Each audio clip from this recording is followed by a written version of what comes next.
bonsoir. Je remarque qu'il y a encore beaucoup de monde malgré les vacances qui ne sont pas terminées. À soir, on aborde le sujet d'une société nouvelle ou d'un gouvernement mondial, d'une monarchie, autrement dit gérée par une forme de monarchie. Ouais. Ok, je suis en train déjà de me mêler. Daniel, cette société nouvelle-là, en quoi va-t-elle être nouvelle et comment va-t-elle se monarchiser, justement? Bon, disons, avant de parler de la monarchie, il faudrait qu'on parle de l'intelligence d'un monarque ou de l'absurdité d'un monarque, de l'intelligence d'une démocratie ou de l'absurdité d'une démocratie, et de ce que c'est qu'un gouvernement, de l'utilité d'un gouvernement, ces choses-là. Disons que souvent, on aborde le grand monarque d'une façon ésotérique. La semaine dernière, on a eu une conférence donnée par un astrologue qui a étudié les centuries de Nostradamus et dans lesquelles il a trouvé que le grand monarque devrait naître du Québec et non pas de France. Il a parlé de Reims, un endroit en France d'où le monarque est supposé venir. Reims, qui est un nom anglais, prononcé Reims par les Français. Et il a justement remarqué que le centre était placé sur la rue Reims. Écrit-moi-y. Alors, des hasards comme ça, on en a plein. Maintenant, ce qui arrive, c'est qu'à partir de ces hasards ou à partir de prophéties, de centuries comme celle de Nostradamus, on interprète le gouvernement mondial, ou à partir de religion, d'une façon très ésotérique, mais jamais d'une façon politique. Alors, ni d'une façon militaire. Alors, comment pouvons-nous instaurer un gouvernement mondial si ce n'est pas d'une façon politique ou d'une façon militaire? Certains vont dire c'est simplement d'une façon religieuse, c'est-à-dire que c'est le Nazaréen qui va revenir. Si le Nazaréen revient, qui va le reconnaître? Pas tout le monde. Donc, ça va devoir être instauré d'une façon guerrière. Parce que les hommes vont lutter pour empêcher un monarque de venir s'installer. Tous les grands de tous les continents, de tous les pays vont s'arranger pour interdire à un autre de prendre les places. Alors, on parle de façon extrêmement ésotérique, de façon religieuse, de façon spirituelle, la venue d'un monarque, la venue d'un gouvernement mondial, la venue d'un gouvernement extraterrestre ou d'un gouvernement divin. Mais jamais on en parle d'une façon terre-à-terre. Et lorsqu'on en parle d'une façon terre-à-terre, tout le monde dit, bah oui, mais c'est impossible. C'est ça que j'allais dire. Peux-tu asseoir nous épurer toutes ces prophéties-là pour qu'il reste quelque chose de clair, là, tu sais, sur... De toute façon, j'en parlerai pas d'une façon, c'est ésotérique, disons, de la façon avec laquelle je vais aborder le sujet, mais de l'ésotérisme pratique. Ce qui fait dire à plusieurs personnes de temps en temps que ce n'est pas de l'ésotérisme. Parce que l'ésotérisme, c'est supposé être flyé dans les nuages, quelque chose d'imperceptible avec des noms, des croyances, de la foi et des choses comme ça. Si on parle de réincarnation, c'est de l'ésotérisme. Parce que la réincarnation, personne n'y touche. Si on parle de l'absurdité de parler de la réincarnation, parce que vu que personne n'y touche, ça fout rien chez l'homme, là on trouve que c'est de la psychologie ou que c'est du terre-à-terre, mais c'est plus d'ésotérisme. Mais il se trouve justement que pour être ésotérisme, il faut parler de quelque chose qui sert l'homme. Pas quelque chose qui permet à l'homme d'espérer que plus tard, ça va se régler. Puis pendant ce temps-là, il se fait avoir quotidiennement parce qu'il met ses énergies dans un avenir nuageux, indescriptible, intouchable. Le grand monarque, pourquoi de toute façon on parle continuellement de monarchie? Pourquoi ne parlons-nous pas de gouvernement diplomatique mondial? Présentement, disons, de la façon dont la Terre est menée, elle est menée d'une façon démocratique, c'est-à-dire que, même si ce n'est pas par des boîtes de scrutin que l'on règle nos problèmes, c'est souvent par les armes, c'est de la diplomatie. Lorsqu'un pays veut quelque chose et que l'autre ne le veut pas, on passe à un vote qu'on appelle une guerre, et selon le nombre d'électeurs qui votent pour telle chose, selon l'intelligence de la campagne électorale, on peut appeler ça l'intelligence de la campagne militaire, selon le nombre de combattants, les stratégies. Regardez bien qu'en politique, c'est les mêmes termes que lorsqu'on rentre en campagne militaire. Parce qu'on a des stratégies, on a une propagande, on a des forces, on a tout ce qu'il faut pour arriver à atteindre un but. Et présentement, la Terre est extrêmement diplomate pour la simple raison qu'il y a des guerres régulièrement et à partir de peur, à partir d'armement encore pour amener une crainte chez les ennemis, disons, parce qu'on emploie aussi le terme ennemi en politique. C'est les ennemis du parti. Et c'est la même chose, sauf qu'au lieu de se servir dans la démocratie, disons, canadienne ou américaine ou, disons, civilisée, au lieu de se servir d'armes à feu, quoi qu'on s'en sert de temps en temps, mais on ne sait pas c'est qui assassine qui. Enfin, on sait qui c'est qui meurt, mais on ne sait pas qui c'est qui les assassine, parce que la politique américaine, on a pu la voir souvent avec les Kennedy, avec Luther King, avec différents autres. Même la politique religieuse se sert aussi d'armes à feu. Alors, ce qui fait que quel que soit notre régime présentement, qu'il soit communiste, qu'il soit de n'importe quel que soit le régime, c'est de la diplomatie. Sauf que de temps en temps, on ne demande pas d'une façon, disons, très officielle l'avis du peuple. Et lorsqu'on ne demande pas l'avis officiel du peuple, on dit ce n'est pas de la démocratie. Et lorsqu'on demande l'avis du peuple, qu'on fait des promesses en fonction de l'avis du peuple et qu'on ne tient jamais nos promesses, c'est de la diplomatie. Mais il n'y a pas grande différence. L'un n'a pas l'impression qu'il peut penser et l'autre a l'impression qu'il peut penser, mais les deux se font berner. C'est sûr que c'est préférable d'avoir l'impression qu'on peut penser parce qu'on se fait moins taper sur les doigts. Et qu'il y a toujours moyen, si on vit suffisamment longtemps, c'est-à-dire si on ne se fait pas assassiner par différents sous-gouvernements en place, d'arriver à créer un parti politique pour arriver à renverser certaines choses. Alors, il y a plusieurs choses, de toute façon, je ne vais pas les aborder ce soir parce que ça a été tenu secret par, disons, nos gouvernements sous table, lorsque la France, un jour, lorsque le général, j'ai oublié son nom, De Gaulle? Oui, en plein ça, oui, c'est ça, faut pas trop qu'on en parle. Lorsque De Gaulle est venu, qu'il a annoncé « Vive le Québec libre », combien le Québec avait-il donné en argent à la France pour que De Gaulle le dise? Et on a des personnes qui, à l'époque, étaient prêts qui voulaient que le Québec se libère, qui ont été menacées de mortalité. Et il s'est passé plusieurs choses après, surtout parce que le Québec n'a pas pu remplir ses engagements envers la France une fois que la France avait accepté publiquement d'aider le Québec. Alors donc, on a continuellement... Si tu ne te fais pas tuer trop vite, tu peux arriver à renverser par la diplomatie apparente un gouvernement en place, mais pas par les armes. Si je dis bien, prends par exemple les Kennedy qui se sont fait assassiner, Martin Luther King et plusieurs autres qui sont morts parce que la démocratie apparente, elle existe, la démocratie réelle n'existe pas.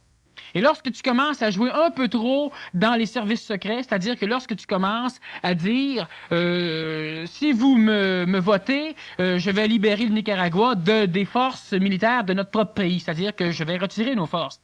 Si ça ne plaît pas au vrai gouvernement du pays, tu n'iras pas en élection. Et si tu fais trop de bruit, tu vas te ramasser au cimetière. Et c'est continuellement des choses comme ça qui arrivent, même si on parle après ça, pour la propagande, que c'est un Soviétique qui vient d'assassiner tel candidat à l'électorat, que c'est un fou, que c'est ce que tu voudras. De toute manière, ce n'est pas... La démocratie que nous vivons est une démocratie qui est frauduleuse, et de ce fait, elle est absurde. Pourquoi? Parce que, premièrement, même si elle ne serait pas frauduleuse, elle serait absurde. C'est le gros problème de notre démocratie. Comment pouvons-nous changer intelligemment un État social lorsque la société, c'est-à-dire lorsque l'individu dans la société, lorsque chaque personne ignore le pourquoi de la société? Ce qui veut dire que lorsqu'il y a un vote, lorsque un gouvernement amène, par exemple, une idée intelligente, lorsque le gouvernement dit « nous allons dépenser 3 milliards de dollars, non pas pour créer de l'emploi, mais pour régler le problème du pou magicus qui va manger nos érables dans les forêts. » Alors, il y a votez pour moi et je vais dépenser 3 milliards de dollars pour lutter contre un pou qui est à l'état natif dans la province de Québec, c'est-à-dire qui ne fait pas de ravages pour l'instant, mais au cas qu'il en fasse dans 10 ans. Il ne se fera jamais élire. On va élire un gouvernement qui va dire « Je vais dépenser 3 milliards de dollars pour l'assistance sociale, pour l'assurance maladie, pour alléger le fardeau des assurances automobiles, pour créer de l'emploi. » Et même si l'emploi crée les poux qui tuent nos forêts, c'est pas grave, on va voter pour ce gouvernement. Pourquoi le gouvernement ne peut pas arriver avec une idée intelligente devant son peuple? Parce que le peuple n'est pas intelligent. Et lorsque je dis que le peuple n'est pas intelligent, je ne parle pas de l'individu. L'individu est intelligent, mais vu que l'individu ne pense qu'en fonction de ce que les autres pensent, donc ne vit qu'en fonction d'une pensée collective, il n'est pas intelligent. Il ne peut pas être intelligent lorsqu'il pense en fonction des autres. Tu as peur de dire ce que tu penses parce que les autres trouvent que c'est stupide. Alors tu fermes ta boîte. Pourquoi? De toute façon, imaginez bien ceci. Si un d'entre vous, ou d'entre ceux qui m'écoutent et qui ne sont pas ici, sont gênés, transpirent, ont peur, ont le trac de parler en public, c'est justement parce qu'ils sont assujettis à une parole collective. Et le fait d'aller en public fait qu'ils, peut-être, ils vont avouer qu'ils ne pensent pas comme tout le monde. Donc, le monde risque de dire, voyons, qu'est-ce que c'est? puis toi, tu vois automatiquement que tu es anormal, et tu te mets à transpirer, ton cœur accélère parce que tu te sens mal. Tu préfères rester dans l'anonymat de la foule parce que là, on ne sait pas, et tu ne sais pas, si ta pensée est bien ajustée à la collectivité ou non. Et si une personne peut parler en public sans avoir peur, c'est que fortement, il y a de fortes possibilités que sa pensée et sa parole ne soient pas collectives. Lui est réellement intelligent. Et non pas intelligent parle dans le sens que ce qu'il dit plaît à la collectivité. Parce que si moi j'ai une idée qui est absurde et qu'elle vous plaît, je ne suis pas plus intelligent pour autant. Et si j'ai une idée intelligente et qu'elle vous déplaît, je ne suis pas absurde pour autant. Donc, la personne qui arrive à parler librement, sans être assujettie à une parole collective, elle est intelligente, quelle que soit sa parole. Elle a une pensée individuelle, elle est dans son intelligence. Alors, si moi j'ai une idée intelligente et que je la propose à un peuple, le peuple ne voit pas l'intelligence de l'idée, il ne votera pas pour moi. Ce qui fait que la démocratie, même si elle serait authentique, ce qui n'est pas le cas, elle est absurde parce que c'est toujours ce qu'il y a de plus bâtard, de plus inintelligent dans les idées collectives qui sont portées au pouvoir. Et je ne parle pas de nos ministres, je parle des idées. Si le ministre veut être au pouvoir, il doit prendre une idée bassement collective et souvent une idée qui n'a pas d'intelligence. Alors si nous disons que pour régler le problème, un problème qui va décimer nos forêts dans 10 ans, et ces forêts vont éliminer plusieurs emplois, et ces arbres malades peuvent engendrer d'autres maladies, parce qu'ils vont mourir en vrac, cela va pourrir dans l'eau, ça va polluer nos rivières avec une pollution biologique. Cela peut causer des maladies, mais c'est dans 10 ans. Alors si on dépense 3 milliards de dollars immédiatement pour régler ça, on n'aura pas ce problème-là. L'électorat va dire que l'idée est absurde parce que l'électorat, le peuple, ne voit pas le problème. Ils ne connaissent pas le problème. Et évidemment, on a toujours des personnes qui sont, à cause de notre politique, à cause de notre diplomatie, à cause de cette politique, luttent toujours contre l'autre. Hein? Tu as des partis politiques qui ont comme fonction de toujours être contre les autres. On a à Montréal un parti politique qui a comme fonction de toujours être contre l'autre. Alors, si on règle un problème, il est contre. On change d'idée, il décide que c'est intelligent. Tu reviens avec, il est encore contre. On a un comme ça à Montréal. On en a un peu partout, dans tous les pays, disons, diplomatiques. On a toujours des partis qui ont un orgueil de parti et ils doivent dire que l'autre a tort. Il n'y a pas d'intelligence là-dedans. Alors, ce qui fait qu'est-ce qui va arriver? Il va arriver ceci. Chaque personne va voter pour une solution immédiate à eux autres. Alors, moi, je souffre de cancer. Le parti dit, je vais financer la recherche du cancer, je vote pour. Moi, je ne souffre pas de cancer, je vote pas pour. À moins que j'ai ma mère ou mon frère ou mon fils qui souffre de cancer. Sinon, ça ne me touche pas. Alors, j'ai pas d'intelligence collective, même si je suis relié à une pensée collective. L'individu doit avoir une pensée individuelle et de ce fait, il saura intelligemment pourquoi il y a de l'utilité à vivre en collectivité. Mais présentement, l'individu ne voit pas d'utilité à vivre en collectivité et il a une pensée collective. Alors, c'est l'inverse qui se produit. Alors, ce qui fait que lorsque nous avons une idée intelligente, lorsque nous avons des solutions intelligentes, vu que l'électorat, ceux qui votent, n'ont pas l'intelligence de ces solutions, ils veulent avoir une solution immédiate à leur problème immédiat, les idées les plus intelligentes ne sont jamais votées. On ne passe pas de loi intelligente, on ne passe pas de solutions intelligentes. On trouve qu'on passe de solutions intelligentes lorsque ça fait 10 ans que le problème nous tape dessus. Lorsque le public non informé finit par être informé à cause des événements, là, ils n'ont plus le choix d'être informés. Le pouls se promène partout. Il y en a dans le lit, dans le cheveu, dans le chat, dans le chien, partout. Ben là, ils se disent, si un gouvernement dit qu'il va éliminer les poux, là, on va le voter. Alors là, maintenant, c'est le temps d'amener un gouvernement qui va dire, éliminer les poux. Mais il y a un autre problème qui s'est dessiné qui va apparaître dans 15 ans. On ne le solutionnera pas tout de suite. Personne ne va voter pour ce gouvernement-là. Donc, si tu aurais un jour un parti politique intelligent, c'est-à-dire un parti politique conséquentiel, qui est capable d'entrevoir les conséquences des actes posés par l'électorat, par le peuple, les conséquences posées par ce qu'il fait, par ses décisions, et qu'il est capable de diriger. Diriger veut dire amener le peuple vers ce où il doit aller. Et ça crée des problèmes, ça, parce que qui va dire au gouvernement que c'est là que le peuple veut aller? Mais j'ai pas dit là où le peuple veut aller, là où le peuple doit aller. Ah, mais si le peuple veut pas aller là, ça devient une dictature. Mais prenons, ici, on a des médecins dans la salle. Certains savent qu'il y a des personnes qui viennent les voir régulièrement, qui ont eu un jour un accident de travail et qui sont présentement couverts par la CAT, Commission des accidents de travail, et qui viennent se plaindre qu'ils ont mal au dos, qu'ils ont mal partout. Le médecin essaie de les soigner, mais se rend bien compte que ses clients ne veulent pas guérir.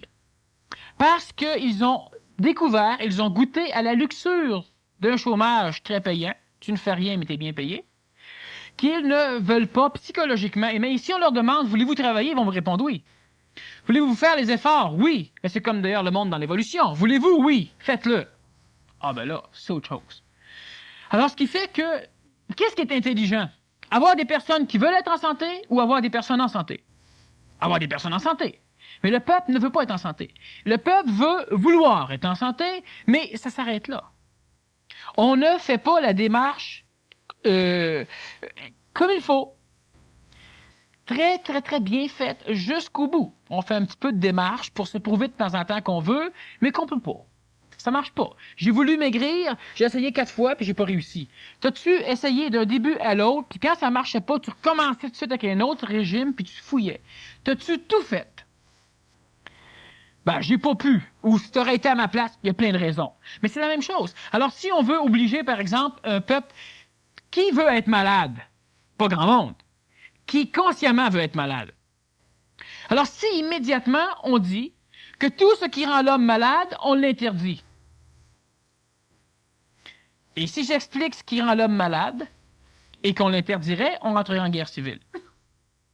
Et si on fait une élection, bien évidemment, on n'a jamais voté. Pourquoi? Parce que les compagnies qui vendent ces produits nocifs vont s'arranger pour appuyer, pour financer le parti. Parce que c'est toujours un parti qui va dire contre, qui va dire que c'est pas grave ça. Pour financer ça, il va dire que ça crée de l'emploi. C'est vrai que ça crée de l'emploi. On peut fabriquer des toxines, ça crée de l'emploi. On rend le monde malade, ça crée de l'emploi dans les hôpitaux, ça crée de l'emploi sur l'ambulance, ça crée de l'emploi dans le domaine paramédical, ça crée de l'emploi chez les fabricants de médicaments, chez les fabricants de matériel d'opération, chez les fabricants de matériel radioactif pour la radiothérapie. Ça crée de l'emploi. Et c'est donc correct, présentement. L'homme, qu'est-ce qu'il veut? C'est de l'emploi. Et si on dit à l'homme, ben, pendant un certain temps, vous allez vous serrer la ceinture, mais vous allez vivre mieux, et on peut faire certaines choses. L'homme ne veut pas ça, l'homme veut une sécurité immédiate. Et comme l'homme n'est pas conséquentiel dans l'avenir, il ne peut pas être sécuritaire dans l'avenir, l'homme a toujours peur de l'avenir. Donc, l'homme veut une sécurité au moins immédiate, qu'il peut voir tout de suite. Alors, présentement, l'homme veut de l'emploi, on va créer de l'emploi. Présentement, on dépollue les rives du Saint-Laurent, pas parce que c'est écologique, parce que ça crée de l'emploi. Et on continue de les polluer pendant ce temps-là. Parce que ça crée de l'emploi. Alors, on dépollue et on continue à acheter. On continue à polluer parce que ça permet de l'emploi et on continue à dépolluer parce que ça permet de l'emploi. Et c'est continuellement des choses comme ça qui se passent parce qu'il n'y a pas d'intelligence réelle. Pour que si un jour on parle de gouvernement mondial, ce sera une monarchie et ce sera une dictature. Et ce sera extrêmement pénible pour l'homme parce que l'homme croit vivre dans son intelligence, et son intelligence, ce n'est pas une intelligence logique. Ce n'est pas une intelligence qui demande de la logique, qui demande de la conséquentialité. C'est une intelligence régie par son plan émotif. Ça, c'est ce que l'homme a présentement. Et tant que l'homme a une intelligence régie par son plan émotif, il s'observe et il dit aujourd'hui, je veux telle chose. Et si on m'empêche de l'avoir, je vais voter contre. Et s'il n'y a plus de vote, je vais lutter contre. Si on prend, par exemple, un exemple au Guatemala, que je connais assez bien parce que j'ai passé plusieurs mois, on a une guerriera dans la côte ouest du bord du Pacifique qui essaie de renverser le régime militaire en place. Régime militaire, d'ailleurs, qui est diplomatique. Parce qu'on a des élections tous les 4 ans et ça change lentement, mais disons qu'à l'époque où j'étais, 1 an avant les élections, le port d'armes était permis dans tout le pays parce que plusieurs paysans avaient des comptes à régler. Alors on tuait les ennemis de la cause et puis on bombardait l'océan Atlantique et Pacifique régulièrement de milliers de cadavres, parce que c'est le même qu'on élimine. Et lorsque les élections arrivaient, tu avais le choix entre le général machin chouette, le général machin chouette, le général machin chouette. Ces trois personnes font partie de la même armée qui a renversé le régime en place à l'époque et qui, ce régime renversé, est maintenant la guerrilla. Et eux autres, avant d'être gouvernement, étaient la guerrilla. Et ils avaient déjà été gouvernement. Et ça fait 15 fois que le gouvernement est renversé, il devient guerrilla, il renverse le gouvernement qui devient guerrilla, et c'est continuellement comme ça. Bon, c'est une roue comme ça. Et ces élections-là font que chaque fois, c'est toujours le même qui est élu. Alors, tu as 6 millions d'habitants au Guatemala, tu as 4 millions, oh, même pas, tu as 2 500 000 adultes, et tu as facilement 7 millions de votes qui rentrent pour un parti. Bon. Et c'est de la démocratie. Et c'est toujours un général qui disons, a un nouveau parti, mais lorsqu'il est élu, c'est ceux qui viennent travailler avec lui sont les deux autres candidats des deux autres partis. Parce qu'en fin de compte, il n'y a pas de diplomatie, là. Mais le peuple se plaît de cette diplomatie. Et tu as 7 millions, alors vraiment, c'est des victoires fracassantes. C'est toujours plus, même les pays alentours ont voté pour, faut croire, parce que... Bon. Et c'est une diplomatie. Mais continuellement, le gouvernement qui est là se fait renverser. Et il dégénère. Là, la guerrilla devient le gouvernement.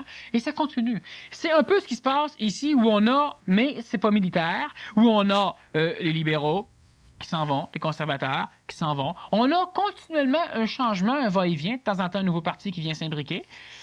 Parce que là, même le changement, à un moment donné, son écœurement vient à terme. Alors, ce qui fait qu'à un moment donné, on a besoin de quelque chose de neuf. Mais qu'est-ce qui se passe? Ou est-ce qu'il y a d'amélioration? Chaque fois qu'on a des élections, et ça c'est partout dans les pays où il y a des élections, tout ce qu'il y a, disons, de la dictature militaire, c'est différent. L'armée vote pour le peuple. Et le peuple, de toute façon, voit toujours l'armée qui prend possession du pays comme de libérateur. Et 2 ans après, ils espèrent que les guerrilleros vont renverser encore une fois. C'est toujours des libérateurs. C'est toujours comme ça que ça se passe, et c'est pourquoi on n'arrive pas à avancer socialement. On règle des problèmes qui permettent d'être élus. Mais on ne règle jamais des problèmes de l'homme. Assez qu'à un moment donné, il est intelligent dans notre politique de susciter des problèmes chez le peuple pour pouvoir les régler après avoir été élu. Et ça, c'est une chose qui est extrêmement... on s'en sert régulièrement, où on va créer, où on va laisser un problème s'en aller, s'envenimer. Et lorsque les élections sont faites, les partis qui arrivent là, on les laisse faire un bout de temps. 4 ans après, il y a des autres élections. Et là, on vient dire que tel problème, ce parti-là l'a jamais vu, patati patata, puis là, on veut se faire élire pour régler ce problème-là. On peut en susciter et on en laisse traîner spécialement pour créer ça. Ça, c'est très retardataire pour une Mais société. c'est extrêmement retardataire. Par contre, c'est extrêmement bénéfique pour se faire élire. Pourquoi les pays sont-ils souvent en déficit? Prends le Japon. Le Japon a un déficit de quelques millions, $1 milliard. Comment les Japonais, qui sont une grande puissance monétaire, peuvent-ils avoir un déficit? Ils pourraient payer facilement leurs dettes. Ils ne veulent pas payer leurs dettes. Et aucun pays ne veut payer sa dette. Parce que si le Canada dirait à un moment donné, on paye notre dette, qu'est-ce qui va arriver? Ben, il va arriver que tous les assistés sociaux, que tous ceux qui sont sous chômage, que tous ceux qui sont régis par le gouvernement vont faire des grèves et des manifestations monstres pour dire vous avez de l'argent pour payer les dettes, puis vous augmentez pas nos salaires, vous augmentez pas nos conditions de vie, vous augmentez pas nos chèques d'assistance sociale. Le gouvernement ne peut pas se permettre de montrer à son peuple qu'il est riche. Parce que le peuple va se grouper, va détruire le gouvernement. Donc, le gouvernement est pauvre. Le gouvernement est toujours pauvre. Et le gouvernement augmente ses taxes, le gouvernement augmente par-ci, augmente par-là. De temps en temps, c'est bien régi, de temps en temps, c'est mal régi. Mais on ne peut pas avoir un pays riche. Parce qu'on n'a pas d'être humain à l'intérieur qui serait capable d'accepter tout d'un coup que le pays est riche sans aller ramasser ce qu'ils peuvent ramasser du pays pour se dire, ben moi avec, m'être riche. Je le mérite pas, mais s'ils sont riches, c'est moi le pays, puis c'est pas moi. Quand ça va mal, c'est de leur faute. Quand ça va bien, donnez-moi-en. Bon. Puis quand ça va mal, je leur en donne pas. Je leur en demande plus. Alors, le pays peut pas se permettre d'être riche. Pas pour l'instant. Alors, comment ça se fait qu'on vit dans des pays où il y a des situations compliquées, des situations dures, difficiles? Il y a beaucoup d'autres choses qui se passent. Choses que je ne peux pas parler parce que ce ne serait pas intelligent d'en parler. Je ne veux pas en parler pour ça. Des trucs qui sont sous-gouvernementales, des sociétés, gouvernements secrets, mais qui sont reliés au gouvernement en place. Le premier ministre, lorsqu'il est élu pour la première fois, il se fait, on l'instruit de ses privilèges, de ses prérogatives, de ce qu'il a droit, et des limites contextuelles dans lesquelles il peut évoluer. Et si un premier ministre s'échappe un peu, il y a la loi. La loi qui a des bonnes choses, mais la loi qui empêche aussi un ministre de faire quelque chose de salutaire, mais ça devient illégal, c'est anticonstitutionnel, c'est inconstitutionnel, et c'est etc. Ce qui fait que même si tu es élu avec une idée particulière, par après, un avocat peut te montrer que tu n'as pas le droit de faire ce que tu veux faire.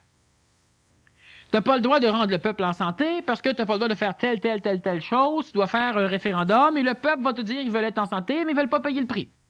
Donc, le peuple reste malade et le peuple te maudit parce que tu as promis que tu es rendu en santé, mais tu ne le fais pas. Bon. Alors, ce qui fait qu'une monarchie, qu'est-ce que c'est? Une monarchie, c'est lorsque un monarque, un roi. Maintenant, ce sont des termes spirituels, ce sont des termes, disons, médiévales, qui datent de certaines prophéties. On peut parler de seigneur si on parle de l'époque biblique, on parle de monarque, donc de roi, si on parle de l'époque de Michel de Nostradamus. Alors, prenons ces termes, mais ce n'est pas un roi avec une couronne et patati patata qui sera placé sur un trône par une église, ni même par un peuple, parce que la monarchie, la dictature monarchique va apparaître sur le plan planétaire, mais ce ne sera pas une dictature et c'en sera une. Alors, si on revient un peu dans l'ésotérisme, d'ailleurs, c'est très ésotérique ce qu'on a dit, c'est caché.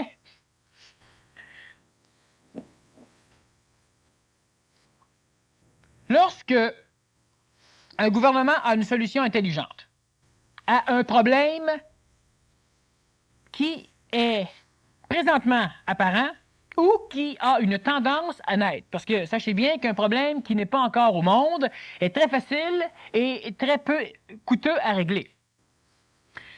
Par contre, lorsqu'un gouvernement règle des problèmes qui ne sont pas apparents, le peuple s'imagine que le gouvernement ne sert à rien. Donc, le gouvernement doit faire en sorte que le problème devienne assez gros pour que le peuple le voie, et là, le gouvernement, s'il est capable maintenant encore, règle le problème. Sinon, ben, il s'excuse auprès du peuple de ne pas avoir eu la force nécessaire pour régler le problème, et là, l'opposition vient s'en mêler, puis on recommence. Bon. Si on a un peuple intelligent, c'est-à-dire un peuple qui est capable de concevoir l'importance d'une société, l'importance de l'écologie sociétaire, de tous les mécanismes qui permettent à la société d'exister et qui permettent à l'individu d'avoir une facilité matérielle. Ça sert à ça une société. D'avoir une facilité d'éducation. Ça sert à ça. Ça devrait servir à ça une société. D'avoir des facilités au niveau de la santé. Ça devrait servir à ça une société. D'avoir des facilités de voyage, de transport. On parle d'éducation, on parle des écoles, partout. Ça devrait servir à ça, une société. Lorsque l'homme comprend que la société peut lui être utile de façon à l'améliorer, lui. Là, quand l'homme comprend ça, l'homme peut commencer à vouloir travailler pour améliorer la société. Mais présentement, on ne travaille pas pour améliorer la société, on travaille pour se faire de l'argent. Les compagnies travaillent pour faire de l'argent, les architectes travaillent pour faire de l'argent, les maires se font voter, travaillent pour faire de l'argent. On travaille pour ça, mais pas dans le but d'améliorer la société, parce qu'on ne voit pas de quelle façon la société permet à l'homme de s'améliorer. Mais il y a eu un temps où on avait plusieurs personnes qui traînaient dans les rues. Aujourd'hui, on a dégagé les rues et on leur permet de se saouler la gueule, peut-être, ou de vivre mieux, dépendant des individus. Il y en a qui ont profité de l'occasion sociétaire pour se replacer, se redresser, aller étudier, peut-être travailler. S'ils ne pouvaient pas, c'est pas grave, au moins s'instruire, s'améliorer. Et d'autres n'en ont pas profité. Parce qu'on n'a pas instruit la population pauvre de l'époque, que maintenant on leur donnait un financement pour s'améliorer. On leur a dit qu'on leur donnait un financement pour déguerpir des rues. C'est ce qu'on leur a dit. Alors, évidemment, ils ont fait ce pourquoi on leur donnait, mais ils ne se sont pas améliorés. Lorsque l'être humain va comprendre l'intelligence de vivre en société pour pouvoir diviser le travail, pour multiplier les résultats, donc pour pouvoir faciliter sa vie, il pourra travailler en fonction de la société. Et ça, c'est l'apanage d'un peuple intelligent. Maintenant, lorsque le peuple devient intelligent, le gouvernement en place se perd peu. Pourquoi voter tous les 4 ans? Pourquoi voter tous les 2 ans? Pourquoi voter tous les 100 ans? Pourquoi voter? Parce que lorsque nous nous rendons compte que le gouvernement en place n'est pas intelligent, nous en plaçons un autre que nous croyons intelligents. Alors, à un moment donné, il faudra construire un gouvernement intelligent. Pas un gouvernement que nous allons penser être intelligent, un gouvernement qui sera intelligent. Et ce gouvernement se placera en place, ou nous le placerons si nous voulons. Et une fois qu'un gouvernement intelligent est en place, on n'a pas besoin de le débâtir tous les 4 ans et de le rebâtir. Ce qui veut dire que, mais il y a un problème. Étant donné que la société est présente, elle est à l'éveil. C'est un embryon d'intelligence qui commence à apparaître dans la collectivité sociétaire. Un embryon. Cela est plus perceptible au Québec, mais c'est un embryon d'intelligence sociétaire et d'intelligence individuelle. Ça va bien, même de la musique. Non. Voici Dr. Mario.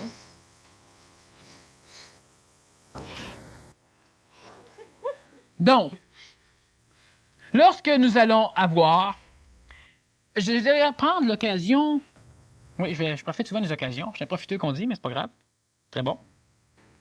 Une société intelligente, qu'est-ce que c'est un peuple intelligent? C'est un peuple qui permet à l'homme de faire des erreurs. Et notre société ne permet à personne de faire des erreurs. Et lorsque nous devenons un peuple intelligent, lorsque chaque être est dans son intelligence, se dynamise lui-même pour réfléchir lui-même, lorsqu'il est capable d'accepter que d'autres fassent des erreurs et qu'il est évidemment capable d'accepter que lui fasse des erreurs, c'est un critère d'intelligence.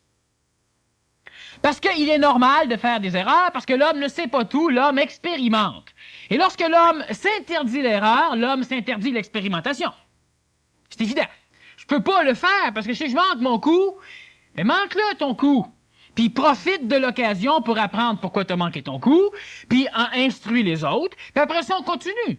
Puis si tu passes ta vie à manquer ton coup, tu passes ta vie à instruire les autres. C'est là de la valeur dans une société intelligente. Puis un jour, il y aura moins d'erreurs. Mais c'est pas le culte de la non-erreur. C'est pas le culte de l'erreur. C'est pas un culte. Il y a des choses normales qui arrivent. Et c'est normal, c'est logique. Ça doit arriver. Parce que l'homme expérimente. L'homme ne le sait pas. Donc l'homme expérimente, l'homme peut manquer son coup. Et on ne permet pas à un homme de manquer son coup. Alors on ne peut pas bâtir une société intelligente, une société où l'homme va s'exprimer, où l'homme va sentir qu'il peut grossir, qu'il peut se risquer de grossir, qu'il peut se risquer à s'affirmer. On n'a pas de société comme ça. On a donc une société qui n'est pas intelligente. Et si on a une société intelligente, cela va vouloir dire que lorsque une solution intelligente va apparaître dans un gouvernement, on n'aura pas besoin de changer de gouvernement tous les semaines. Lorsqu'une une solution intelligente apparaît, ben, il va y avoir du monde dans la population qui vont être capables de dire ben, ça a de l'allure. Pas parce qu'on va payer des millions de dollars pour faire des gros panneaux publicitaires pour dire à l'homme que ça a de l'allure. Parce que là, c'est parce que là, on n'a pas une société intelligente. On doit dire à l'homme que telle chose est nécessaire. Et tant qu'on a besoin de propagande, on n'a pas de société intelligente. Lorsqu'on doit dire à l'homme, subvention du gouvernement du Québec, tant de 1000 $, pour que l'homme sache que le gouvernement fait quelque chose. Sinon, ben, l'homme, il vote pas pour le gouvernement les 4 ans suivants parce que le gouvernement ne fait rien. Lorsque vous voyez des pancartes sur la route qui disent « abolition du péage pour la relance du Québec », imaginez-vous comment on a un peuple absurde, et c'est pas la faute du gouvernement. Le gouvernement fonctionne en fonction du peuple. Le peuple ne comprend que ce genre d'informations, alors on lui donne. Sinon, ben, le peuple, le gouvernement est démoli, le gouvernement on chiale, le gouvernement on le démolit, on l'assassine, on le tue, ou on ne le réélit pas, dépendant des pays. Mais on n'a pas aboli le péage pour la relance du Québec. On a doublé le prix du péage. Et parce que la population n'a rien voulu savoir, on est obligé d'abolir le péage.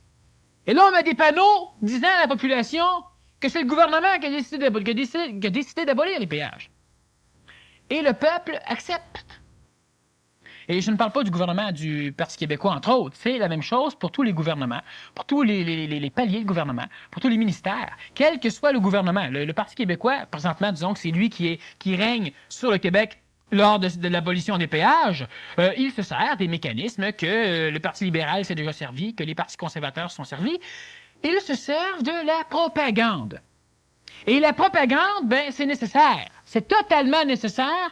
Sinon, il y aurait anarchie totale. Parce que le peuple ne peut pas savoir si un gouvernement est bon. Il faut que le gouvernement lui dise. Et comme on a plusieurs gouvernements, dont un officiel et d'autres à l'opposition, ben, on instruit le peuple que un tel est bon et que l'autre ne l'est pas, parce que le peuple ne peut pas choisir lui-même. Le peuple ne peut pas le savoir. Le peuple est imbécile, en fin de compte. Pas l'homme individuel dans le peuple, mais le peuple, oui. Alors, ce qui arrive, c'est que si on parle de monarchie, pourquoi que la société nouvelle va être une monarchie? C'est parce qu'à un moment donné, il y aura des êtres suffisamment intelligents pour être capables de se servir des mécanismes collectifs psychologiques, ce qu'on appelle l'astral collectif, de façon à manipuler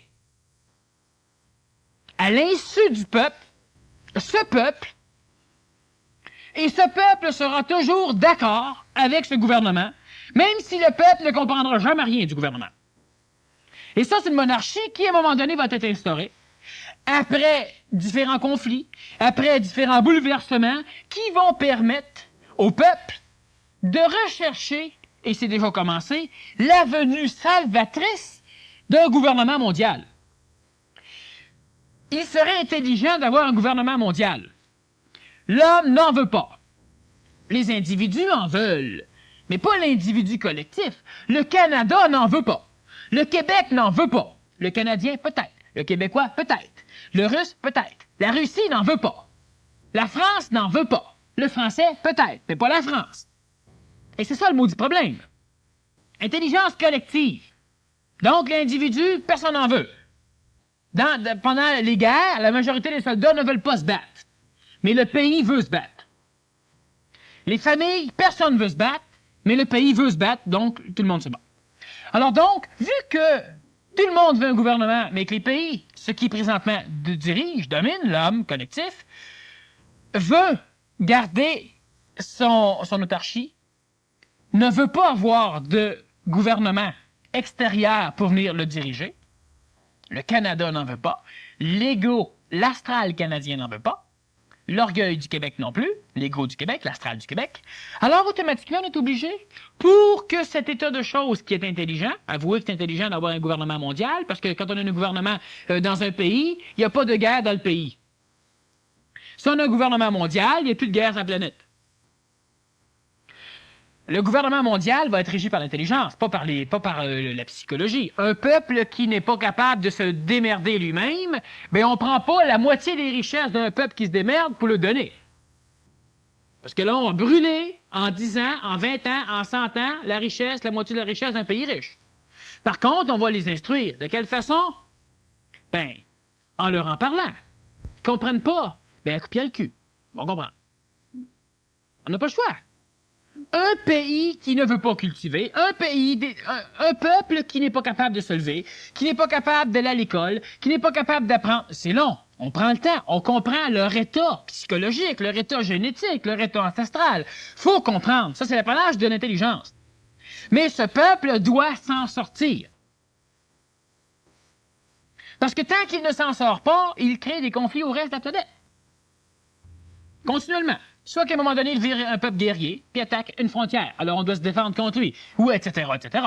Il crée des maladies. Les maladies sont exportées, et puis ça cause d'autres problèmes. Un gouvernement mondial, c'est une solution intelligente. Mais les pays n'en veulent pas. Alors, on doit donc s'arranger pour que les pays en veulent. Ou pour que les pays n'existent plus.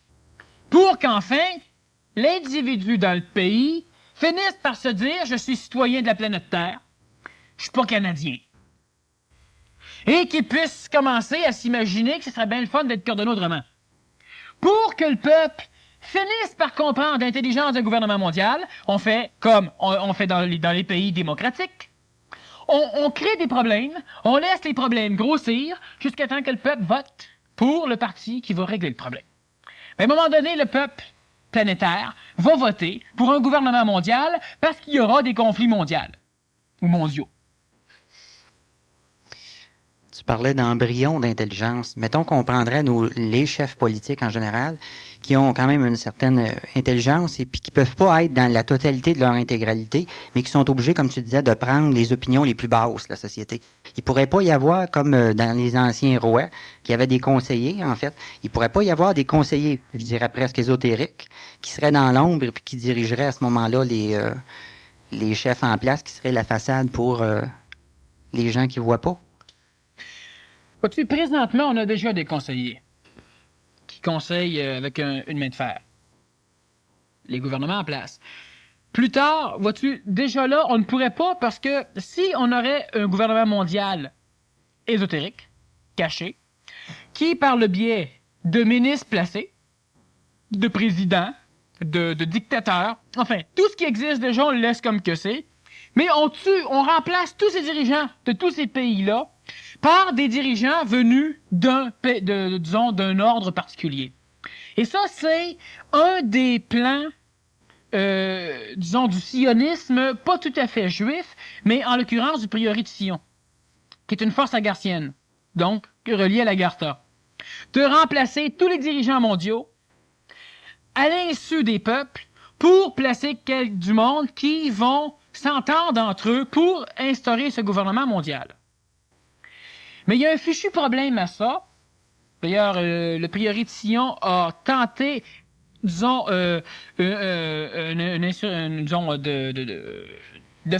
d'accomplir ce plan en manipulant Adolf Hitler. Un autre moyen, présentement, il y a effectivement de ces moyens qui viennent surtout des pays de l'Est, où on tend lentement à s'immiscer pour gonfler, pour étendre le communisme, par exemple, parce que le communisme, comme antéchrist, c'est génial, et d'ailleurs, de toute manière, j'ai déjà dit en conférence, et comme dirait notre mère, je l'ai dit, je le répète, que l'idée, ce que fait le communisme soviétique, c'est extrêmement salutaire pour la planète. Et on dit même que, certains disent même que le Christ va venir de l'Union soviétique. C'est pas tout à fait ça, mais de toute façon, c'est l'Union soviétique qui va permettre certaines choses parce qu'ils sont antichrist. Mais on tend à remplacer. Le problème qu'il y a, c'est que si, par exemple, on arriverait, disons, d'ici 2 mois, à éliminer tous les gouvernements en place pour les remplacer par de nouveaux hommes. C'est-à-dire qu'aux prochaines élections, celui qui est élu, c'est un être de l'Agartha. OK? Et partout où il y a une dictature, on fait une révolution, on renverse, et celui qui est placé, c'est un être de l'Agartha, et partout sur la planète. Il ne devrait pas avoir de guerre. C'est des hommes intelligents, parce que c'est des hommes pas tout à fait intelligents, qui ont des émotions, mais à un moment donné, il y a des postes qu'ils vont vouloir avoir, puis de la puissance, puis grossir, puis etc. Bon. Ils vont vouloir aider l'autre. L'autre ne va pas se faire aider, puis ils vont l'aider pareil. Bon. Mais le problème qu'il y a, c'est dans 4 ans, on fait des élections. Fait que le gars de l'Agartha, il en faut un autre pour le remplacer. Puis comme c'est le même partout, comme on a de la guérilla où un gouvernement vient d'être renversé, on met quelqu'un de l'Agartha, mais la guérilla, elle veut toujours le renverser, le gouvernement, la nouvelle, l'ancien gouvernement. Alors, on recommence encore. On ne règle pas le problème. Parce que 4 ans après, disons que le prochain premier ministre du Québec, c'est quelqu'un de l'Agartha. Ben, 4 ans après, on fait des élections. Et comme si lui est de l'Agartha et qu'il a des idées intelligentes, ces idées-là ne pourront pas être comprises par le peuple, et l'opposition va en profiter au coton, ben, c'est officiel que dans 4 ans, il n'est pas réélu. Alors donc, on a un problème. Et si on va, par exemple, dans un pays avec une dictature militaire, où on renverse le gouvernement, on met quelqu'un de l'Agartha, ben 2 semaines après, il y a encore des guerres, parce que la guérilla vient de se rebâtir, et on veut renverser, puis on va avoir des guerres régulières. Assez qu'à un moment donné, la guérilla de tel pays va venir aider celui-là pour renverser le gouvernement. Après ça, les autres vont venir l'aider pour renverser l'autre, comme on a en Amérique latine, en Amérique du Sud, puis un peu partout ailleurs. Alors, ce qui fait qu'on ne réglera pas le problème. Il faut absolument que les esprits de groupe disparaissent pour avoir un gouvernement mondial. Alors, c'est pas tout de suite qu'on va avoir un gouvernement mondial. L'esprit de groupe, c'est quoi? C'est l'orgueil national, c'est l'orgueil racial, c'est l'orgueil moral, c'est l'orgueil religieux, c'est l'orgueil spirituel. Qu'on fasse un djihad, une guerre religieuse comme le djihad islamique, qui est présentement en cours depuis longtemps, où on veut que l'islam s'étende sur la planète. Alors, si on détruit l'ego de l'islam, ben, il n'y a plus de combattants islamiques. Il n'y a plus de terroristes islamiques. Il n'y a plus de problème. Si on détruit l'orgueil, disons, américain, et qu'il n'y a plus d'Amérique, qu'il n'y a plus d'Américains, ben contre qui l'Amérique, contre qui toi tu vas aller te battre? Pour protéger quoi? Toi, parfait. Ton voisin t'attaque pas, tu te bats pas. Et si on détruit tous les égrégores, les esprits de groupe qui manipulent les collectivités, on détruit les drapeaux, on détruit les hymnes, on détruit tout ce qui fait que l'homme est dans une boîte de conserve et parce qu'il est dedans, il tient à ce que l'extérieur ne vienne jamais dedans. Puis lui, il tient à étendre sa boîte de conserve partout. Comme il y a plein de boîtes de conserve, ben, le métal se frappe, ça fait des flamèches. Bon. Alors, ce qui fait que tant qu'on a ce genre de contexte, on ne peut pas arriver à avoir un gouvernement mondial. Le gouvernement mondial va être instauré de deux façons. Soit parce que l'homme va devenir suffisamment lucide dans son intelligence. L'homme va comprendre l'intelligence de l'économie d'énergie. Et pour économiser l'énergie, tant au plan physique, au plan vital, au plan psychologique, au plan mental, au plan matériel, je parle de toutes les formes d'énergie, l'homme va comprendre l'intelligence de l'amélioration. Mais lorsqu'on aura un peuple intelligent, il devra, et c'est le mot du problème, il devra intelligencer les autres. Et sinon, il sera détruit par les autres. Alors, on va dire, Adolf Hitler, c'est ce qu'il voulait faire? Ouais. Sauf qu'Adolf Hitler n'était pas intelligent, c'est pour ça qu'il a pris les armes pour rendre les autres intelligents. Et lui s'est dit, ben, ceux qui sont pas intelligençables, disons ceux qu'on ne peut pas rendre intelligents, on va simplement les éliminer. Preuve de l'absurdité de son contexte, évolutif, social. Lorsqu'un peuple devient intelligent, disons que le Québec devient intelligent à un moment donné. Trois quarts du Québec deviennent intelligents, on place un gouvernement intelligent en place, fait que le reste du quart du Québec qui n'est pas intelligent, ben, vu que le gouvernement est élu, ben, ils vont suivre. T'as pas besoin du quart, t'as besoin d'un quart d'intelligents au Québec pour placer un gouvernement intelligent en place. Le reste, ils vont suivre. Et le reste, ils vont suivre, ils vont avoir donc, ils vont devenir lentement intelligents parce qu'on va leur permettre de le devenir. Pas on va leur forcer, on va leur donner des structures d'éducation qui le permettent. Où est-ce qu'on permet l'erreur, où est-ce qu'on élimine la compétition. Pourquoi avoir une compétition? Parce que tu ne comprends pas l'intelligence d'amélioration, mais tu comprends l'intelligence d'être meilleur que l'autre. Fait que tu t'améliores pas, tu veux être meilleur que l'autre. Alors, soit que tu passes ta vie à lutter pour être meilleur qu'un autre. Alors, comme j'ai déjà expliqué avec, soit que tu descends l'autre, soit que tu te forces, mais plus souvent qu'autrement, tu descends les autres, c'est préférable. C'est plus facile. Alors, tant qu'on n'a pas l'intelligence de l'amélioration, on ne peut pas le faire. Mais si tu as un corps, du peuple québécois intelligent, tu as un gouvernement intelligent qui se met facilement en place, par la propagande, les autres vont facilement suivre parce que c'est facile à manipuler un peuple. Et lorsque tu as, le peuple québécois qui est intelligent, bien évidemment, tu as un problème. Parce que si on a des pluies acides qui nuisent, on veut régler les pluies acides. Si les pluies acides viennent de l'extérieur, ben on va régler les pluies acides pareil. Et on va trouver des moyens pour régler les problèmes. Il va donc falloir qu'on aille une fichue bonne propagande ailleurs. Pour qu'eux autres acceptent que le Québec soit intelligent. Pour pas qu'ils viennent détruire le Québec. Parce que l'intelligence n'ira pas détruire les autres pays inintelligents. Mais l'intelligence n'a pas besoin, n'est pas réfrénée par la mortalité d'un être humain. Souvent, l'homme va dire, un être humain, on ne peut pas le tuer. C'est pas bon. Et dans l'ère du Verseau, l'homme du Verseau va être un homme qui va respecter la vie. C'est vrai. Mais d'une façon intelligente. Pas d'une façon émotive, pas d'une façon religieuse, pas d'une façon éducative, comme on l'a appris. Pas d'une façon piscéenne. Respecter la vie, c'est vrai. Cela veut dire que lorsqu'un jour, un homme intelligent rentre quelque part et qu'il rencontre un petit peuple, il rentre dans un village qu'on a ici, par exemple, au Québec, et il y a une grosse fête dans le village, et il tombe nez à nez avec une personne, par exemple, disons, une jeune fille de 8 ans. Et tout le monde fête, et la jeune fille est extrêmement belle, et que l'homme, dans son intelligence, et je donne un exemple. L'homme intelligent voit très bien que cette jeune fille va être un fléau, va être un tyran, elle va devenir satanique. Alors il la prend à l'écart et il la tue, c'est fini là. Parce qu'il respecte la vie. Parce qu'au lieu de se dire, ben moi je m'en occupe pas, je prends pas mes responsabilités, ben enfin c'est pas ça qu'il va se dire, il va dire, ben oui, mais d'un coup qu'elle change, on va s'efforcer. Puis s'il y a 1 milliard de personnes qui meurent après, ben j'aurais fait mon possible, ce sera pas de ma faute. Lorsque tu respectes la vie, qu'est-ce que tu fais? Tu te permets de tuer des virus parce que les virus tuent des hommes. Mais tu te permets aussi de tuer des hommes parce que l'homme tue des hommes. Et donc, ce n'est pas un concept moral. Je dis bien que c'était un exemple. Parce que l'homme peut dire, mais qu'est-ce qui fait que tu es sûr que c'est un tyran, cette fille? Mais disons que tu le sais. Ah, tu la tues. T'as pas de remords, t'as pas d'hésitation, c'est logique.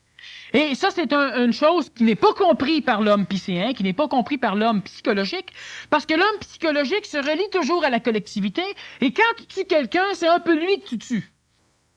C'est vrai, parce qu'on est relié au même plan astral, psychologique, donc tu souffres de cette chose.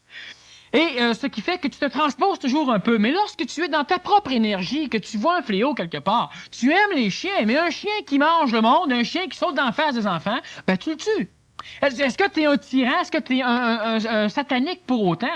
Absolument pas. Laisse-le vivre à la place. Puis là, tu vas être pas mal plus luciférien que si tu le tues. Et c'est la même chose pour l'homme. L'homme s'évertue à croire à la réincarnation tout en ayant peur de démolir. Par contre, l'homme qui démolit au nom de sa doctrine est un être stupide, c'est un intelligent. Et je dis bien que on ne doit pas... tu ne peux pas forcer l'homme à être intelligent. Tu peux avoir un gouvernement en place qui est régi, permis par les lois, disons, de l'ancienne ère piscéenne, et tu instruis l'homme. Tu peux travailler, tu ne veux pas travailler, ben tu vas travailler. Et lorsque tu auras été éduqué à travailler, lorsque ça leur a fait 2 ou 3 ans que tu auras travaillé, rémunéré en fonction. Je ne parle pas d'un travail forcé. C'est un travail forcé, mais tu es payé pour le faire. Au lieu d'être payé pour être forcé à rien faire. Bon. Alors là, ça devient un peu de la dictature. Et ça, de toute façon, un gouvernement intelligent, un gouvernement monarchique va être dictatorial pendant un bon bout de temps. Il va devoir éliminer des hommes pendant un bout de temps. Même si on dit que c'est le gouvernement de Dieu qui va venir sur la planète Terre, ben l'homme qui veut pas ce Dieu-là, qu'est-ce qu'on en fait? Ah, Dieu va l'investir, il va le convaincre. Ben c'est ça que les Russes font. On appelle ça un lavage de cerveau. Ah, mais Dieu fera pas de lavage de cerveau. Bon, ben de bon Dieu, qu'est-ce qu'il va faire? Ben il va le tuer. Il va faire quelque chose. Parce que lui, pendant ce temps-là, ben, il tue les bons fidèles qui croient à Dieu, parce que lui, dans son attitude, il est bien convaincu qu'il est yavique, qu'il est dans le droit chemin, et de ce fait qu'il a le droit de tuer ceux qui sont dans le mauvais chemin. Alors, veut pas, ce problème-là se réglera pas sans mortalité humaine. De toute manière, ces esprits humains-là, évolutifs, se réincarnent par après dans un monde qui va pouvoir les accueillir plus intelligemment, donc aucun problème. Sauf qu'il n'y a pas de raison intelligente de dire, nous avons un gouvernement en place, nous avons un gouvernement intelligent, et nous allons entrer en guerre contre les autres pays pour les rendre intelligents. Ça, c'est une stupidité. Pourquoi? Parce que le peuple, si tu tues un homme, c'est pas grave. Ça dépend des circonstances. Mais cosmiquement, c'est pas grave. Astralement, ça peut être grave. Karmiquement, ça peut être grave au niveau sociétaire, au niveau individuel, au niveau de plusieurs niveaux karmiques. Mais si tu laisses faire un acte à un homme et tu le savais et que tu ne le tues pas, c'est encore plus grave karmiquement, ce qui arrive simplement, c'est que lorsque tu tues une collectivité, lorsque tu rentres en guerre, que tu investis une population, un peuple, et que tu les obliges à vivre selon un contexte, et eux autres n'ont pas l'énergie nécessaire pour comprendre l'intelligence du contexte, ben t'es aussi stupide qu'eux autres. Alors, ce qui fait que tu ne vas pas un jour envahir le Bangladesh pour les rendre intelligents. Tu ne vas pas un jour envahir la France, envahir le Québec, envahir l'URSS ou envahir un pays parce que tu as l'intelligence. Parce que si tu as l'intelligence, tu le fais pas. Parce que tu ne peux pas rendre un peuple intelligent en les dominant. Tu ne feras de ce peuple qu'un peuple inférieur qui restera inférieur. Parce qu'ils verront toujours le Dieu envahisseur ou l'homme supérieur, le surhomme envahisseur devant lui, et il aura toujours l'impression qu'il ne peut pas y arriver. Même si tu lui dis, ben oui, tu peux, il pourra pas. Tu lui as prouvé qu'il pouvait pas, vous êtes battus ensemble, eux autres ont perdu. Et cette défaite dans la tête d'un homme, dans la tête d'un homme collectif, dans la tête d'un pays, c'est pire que la mortalité. D'ailleurs, les Japonais préféraient mourir, on en a eu plusieurs qui préféraient mourir que de vivre une défaite. Alors, de ce fait, un gouvernement monarchique ne pourra pas entrer en guerre pour s'étendre. Donc, l'Union soviétique ne sera pas le gouvernement monarchique planétaire. Tous les pays qui vont vouloir entrer en guerre ne seront pas des gouvernements qui seront mondiaux. Par contre, le gouvernement intelligent peut être suffisamment bien armé pour rester en place dans son pays, ou dans sa province, ou dans sa région. Et ça, c'est important de bien penser que la monarchie, elle s'installera pas, elle sera pas instaurée d'un moment donné, où on aura, je sais pas quoi, moi, une descente divine, ou des extraterrestres, ou n'importe quoi, qui va arriver, puis les hommes vont se mettre à genoux, puis tout va être réglé, c'est pas vrai. Il y aura toujours un lion mangeur d'hommes qui va attaquer quelque part, il y aura toujours un tremblement de terre à un moment donné quelque part, et c'est pas vrai de dire que instantanément, ou dans 10 ans, ou dans 20 ans, il va falloir pour ça, pour que le gouvernement soit instauré, que cette monarchie, et cette monarchie, elle est intelligente, parce que lorsque l'intelligence domine, bien, si le peuple n'est pas intelligent, les solutions sont appliquées et le peuple se libère de plus en plus de ses problèmes. Mais si le gouvernement est intelligent et que les solutions intelligentes ne sont pas appliquées parce qu'on demande au peuple de voter pour, puis que le peuple ne voit pas l'intelligence de la solution, bien évidemment, on a un marasme comme on a, et on va continuer à vivre planétairement d'une façon dissociée, disloquée, qui ne pourra pas aboutir seul, d'une façon facile, à un gouvernement mondial. Alors donc, ce gouvernement mondial va apparaître lorsque les égos nationaux, lorsque l'homme va cesser de croire qu'il fait partie d'un groupe. Il n'y aura pas de gouvernement mondial, il n'y aura pas de monarchie, tant qu'il n'y aura pas suffisamment d'hommes dans les pays qui détiennent la puissance. Et c'est important, ça va se faire dans les pays qui détiennent la puissance, pas dans les pays qui ne détiennent pas la puissance. On n'ira pas demander à l'Inde qu'est-ce qu'il en pense. On n'ira pas demander au Bangladesh qu'est-ce qu'il en pense. On n'ira pas demander à l'Irlande qu'est-ce qu'il en pense. On n'ira pas demander aux pays d'Amérique du Sud qu'est-ce qu'ils en pensent. Parce qu'ils n'ont pas à en penser. Ils ne sont pas occupés à en penser, ils s'en balancent royalement, ils ont des esprits de groupe trop puissants, on n'ira pas demander leur opinion. Il va falloir qu'on demande l'opinion aux Amériques du Nord, au Canada, aux États-Unis, au Parti européen, à l'Union soviétique, au Japon, à la Chine, à certains pays qui ont de la puissance. Parce que lorsque le pays qui a de la puissance embarque, mais les pays qui n'ont pas de puissance, bien, embarquent. Mais lorsque le pays qui n'a pas de puissance embarque, bien, les pays qui ont de la puissance les démolissent. Alors, évidemment, ça va se passer dans les pays qui ont de la puissance. Dans une société qui serait libérée de l'esprit de groupe, comme tu dis, qui serait individualisée, c'est quoi le substrat ou la substance qui liera ces individus-là, puisqu'ils sont tous individuels? Si tu es individuel et que tu es intelligent, tu vois très bien l'importance, l'utilité, donc l'intelligence de la société. De vivre en société. Pas de vivre imbriqués uns sur les autres nécessairement, mais de vivre en relation avec les autres êtres humains. En tant qu'être humain. Moi, je vais vivre avec toi parce que j'ai une utilité que je vive avec toi. C'est bon pour moi, c'est bon pour toi. Et c'est important que ce soit bon pour les deux plans.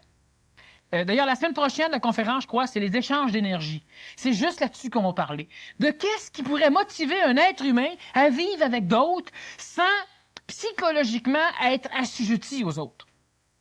Qu'est-ce qui fait qu'un être humain devrait donner dans un certain moment et ne pas donner dans un autre moment? Recevoir dans un moment et ne pas recevoir dans un autre moment. C'est les échanges d'énergie. Et ça, c'est important parce que si cette loi d'échange d'énergie n'est pas respectée, ça crée des déséquilibres, et ça, on en a plein sur la planète au niveau énergétique, au niveau financier, au niveau militaire, au niveau psychologique, au niveau éducatif, au niveau de tous les niveaux. Alors donc, qu'est-ce qui va faire qu'un individu va vivre avec un autre? C'est qu'il va comprendre l'intelligence de l'échange d'énergie. De l'échange. Alors moi, je te donne, faut pas que ce soit dans le but de recevoir. Ben, je suis désolé, mais tu donnes, puis il faut que ce soit dans le but de recevoir. Ça fait que tu vas comprendre l'intelligence de vivre en société. Sinon, ben moi, je reçois, puis toi, faut pas que tu penses qu'il faut que je te remette. Fait qu'on est 25, tout le monde me donne un peu, puis moi, je ne me donne à personne. Fait que moi, je fais rien, moi, je suis bien. Puis donner. Mais à un moment donné, il va falloir que ceux qui donnent s'écartent, parce qu'ils dilapident leur énergie. Il va falloir qu'ils instruisent celui qui reçoit à fonctionner de façon à avoir sa propre énergie. Et ça, c'est ce qui va faire en sorte que les hommes vont être capables, sans être assujettis collectivement, de travailler pour construire une société intelligente, de façon à ce que la société leur permette de se libérer pour s'améliorer eux autres. Et l'homme qui comprend l'intelligence de la relation, non pas qui est assujetti d'une relation parce qu'il est venu au monde dedans, parce qu'il a vraiment compris, parce qu'il n'a pas le choix, parce qu'il dit qu'il ne peut pas s'en sortir. Mais lui va être capable de vivre, la société va être intelligente quand l'homme va devenir. Va comprendre la relation. Merci, Daniel. Je vous rappelle que vous pouvez écrire vos questions. Je pense qu'il y a ça a suscité peut-être des chocs ou facilement qu'on va avoir plusieurs questions. Alors, si vous voulez les écrire lisiblement sur des petits papiers comme ça, puis les laisser ici en avant. Je vous rappelle l'offre qui tient toujours, que la cassette est offerte gratuitement avec l'achat du billet de la semaine prochaine. On va prendre une petite pause de 15-20 minutes et on se retrouve. Merci.